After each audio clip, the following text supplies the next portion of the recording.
तो दोस्तों आपने देख लिया कि किस तरीके से बिहार में चुनाव हुआ। जिस तरीके से आपने देखा बिहार के चुनाव में कट्टा से लेकर के उसके बाद बात कहां तक गई, क्या क्या चीजें नहीं हुई, खेसारी लाल से लेकर के पवन सिंह की लड़ाई और क्या क्या हुआ।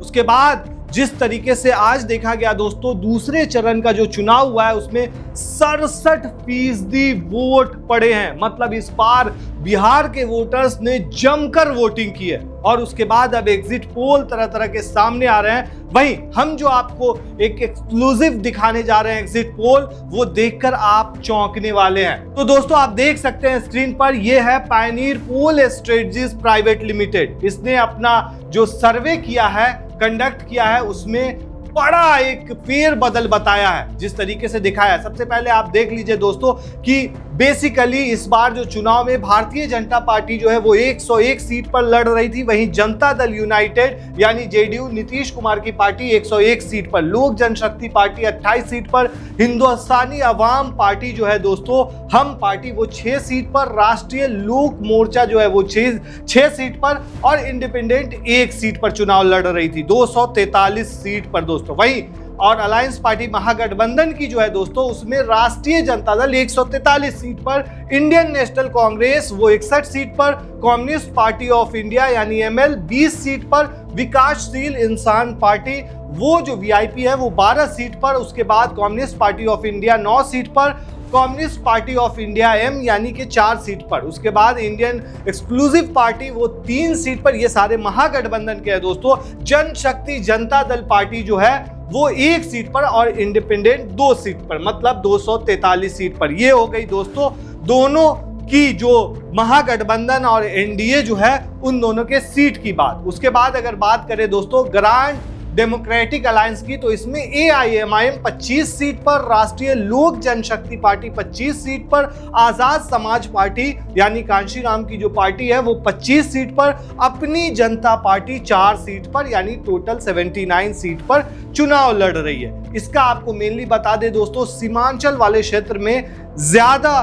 देखा गया है, प्रभाव देखा गया है। पिछले बार एआईएम जो है वो 5 सीट जीत करके आई थी दोस्तों। वहीं अदर्स की बात करें, जन सुराज पार्टी वो 25 सीटों पर, राष्ट्रीय लोक जनशक्ति पार्टी की अगर बात करें दोस्तों तो ये भी 25 सीटों पर, और उसके बाद दोस्तों अगर बात करें आजाद समाज पार्टी यानी कांशीराम की तो ये 25 सीट पर, अपनी जनता पार्टी 4 सीट पर, यानी टोटल 79 सीट पर। अब दोस्तों एक चीज गौर कीजिए, यहाँ पे पटना डिवीजन में जो बांटा गया है बिहार को, वो पटना डिवीजन को अगर आप देखेंगे दोस्तों तो ये है पटना डिवीजन के अंदर में आता है पटना, नालंदा, भोजपुर, रोहतास, बक्सर और कैमूर आता है। और यहां से एनडीए को 11 सीट मिलता हुआ नजर आ रहा है और वोट शेयर की बात करें तो 33%। वहीं महागठबंधन को इस डिवीजन से दोस्तों जो नजर आ रहा है वो 31 सीट नजर आ रही है, यानी 48%। मतलब एनडीए को 11 सीट और महागठबंधन को 31 सीट, यानी डायरेक्ट तिगुनी नजर आती आ रही है।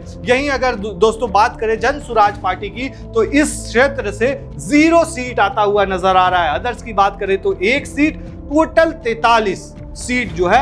और वोट शेयर की अगर यहां बात करें दोस्तों तो 48%, डायरेक्ट आधी जनता जो है 50% महागठबंधन के पक्ष में जाती हुई नजर आ रही है। वहीं दोस्तों अब आता है मगध डिवीजन। मगध डिवीजन बिहार के इस क्षेत्र में आता है। यहां डिस्ट्रिक्ट की अगर बात करें दोस्तों तो गया, नवादा, औरंगाबाद और जहानाबाद, अरवल आता है दोस्तों। यहां एनडीए को 5 सीट आता हुआ नजर आ रहा है। टोटल में से 26 सीट है और 26 में से 5 सीट आता हुआ नजर आ रहा है। वहीं अगर महागठबंधन की दोस्तों बात करें हम तो 19 सीट आता हुआ नजर आ रहा है और 51% वोट शेयर। जेएसपी की बात करें जन सुराज पार्टी की तो 2 सीट आता हुआ नजर आ रहा है और 9% वोट शेयर, अदर्स 0।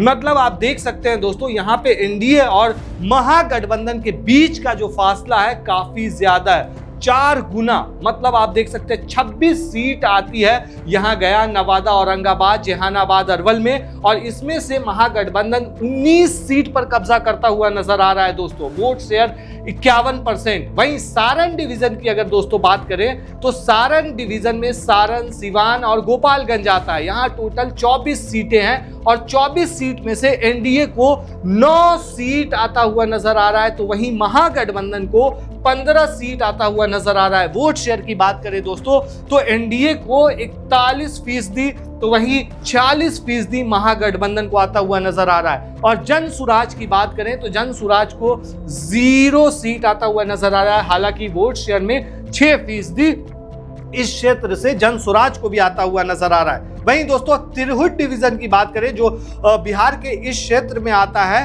तो यहाँ वेस्ट चंपारण, ईस्ट चंपारण, मुजफ्फरपुर, सीतामढ़ी, शिवहर और वैशाली आता है। यहाँ दोस्तों 49 सीट है और एनडीए को इस 49 सीट में से महज 16 आता हुआ नजर आ रहा है। अगर बात करें वोट शेयर की तो 42% वोट शेयर। वहीं महागठबंधन में दोस्तों 31 सीट इस क्षेत्र से नजर आ रहा है आता हुआ, 49 में से 31 और 48% वोट शेयर। यहां जन सुराज की अगर बात करें पार्टी की दोस्तों तो 2 सीट यहां से आता हुआ नजर आ रहा है और 6% वोट शेयर। अदर्स की अगर दोस्तों बात करें तो 4% वोट शेयर, लेकिन 0 सीट आता हुआ नजर आ रहा है। अब दोस्तों बात करें हम पूर्णिया डिवीजन की, तो पूर्णिया डिवीजन के अंदर में पूर्णिया, कटिहार, अररिया और किशनगंज आता है। और दोस्तों यहाँ टोटल 24 सीट आती है। 24 में से एनडीए को 6 सीट आता हुआ नजर आ रहा है। वोट शेयर 40% है। वहीं महागठबंधन को 14% आता हुआ नजर आ रहा है, यानी वोट शेयर 44%।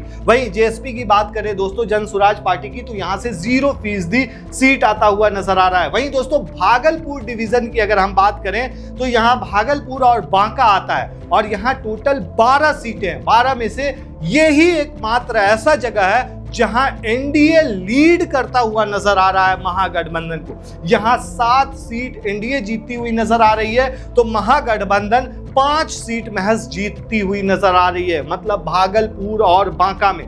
तो दोस्तों दरभंगा डिवीजन की अगर बात करें हम, तो दरभंगा डिवीजन में दरभंगा, मधुबनी और समस्तीपुर आता है। यहां से भी महागठबंधन एक तरह से पूरी तरह से छाया हुआ नजर आ रहा है। एनडीए की बात करें तो महज 8 सीट और वोट शेयर 39% और महागठबंधन 22 सीट लाती हुई नजर आ रही है, तो वहीं वोट शेयर 51% आता हुआ नजर आ रहा है। जन सुराज की बात करें तो 0 सीट और 6% वोट आता हुआ नजर आ रहा है। अब आते हैं दोस्तों कोसी डिवीजन में। कोसी डिवीजन की अगर बात करें दोस्तों तो यहाँ सहरसा, मधेपुरा और सुपौल आता है। यहाँ दोस्तों टोटल 13 सीट है। 13 सीट में से एनडीए को 4, महागठबंधन को 9 आता हुआ नजर आ रहा है। मतलब आप देख सकते हैं दोस्तों हर एक डिवीजन से महागठबंधन इस बार बाजी मारता हुआ नजर आ रहा है। वहीं दोस्तों मुंगेर डिवीजन की हम बात करें तो मुंगेर डिवीजन के अंदर में मुंगेर, जमुई, खगड़िया, लखीसराय, बेगूसराय और शेखपुरा आता है। शेखपुरा में दोस्तों बात करें तो खास करके यहां से आप देखेंगे